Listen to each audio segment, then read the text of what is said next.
Now, I'd like to continue my discussion of recent miscommunications pursuant to a win in a jury trial in order to be sure that this does not happen again. As we have discussed, I had a recent win in a jury trial in which no jail time was given by the jury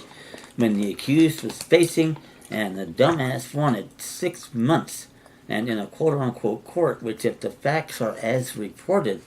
was the worst and most offensive premeditated criminal violations of rights secured by the Constitution that I have ever seen in 4 decades, including my South Carolina felony case. There was only a fine imposed, a situation we have all encountered in the just us system, but in my 4 decades in the trenches I have paid exactly 0 in fines, have not spent 1 day in jail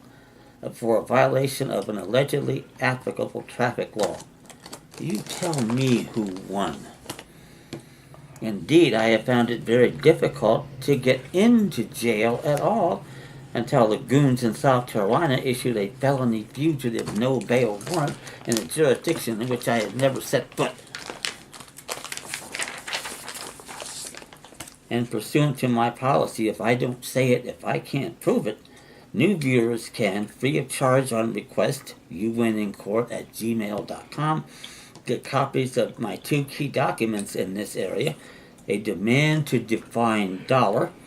This is not crazy, as I have a letter from the Federal Reserve Bank of Boston conceding that the dollar is undefined in American law,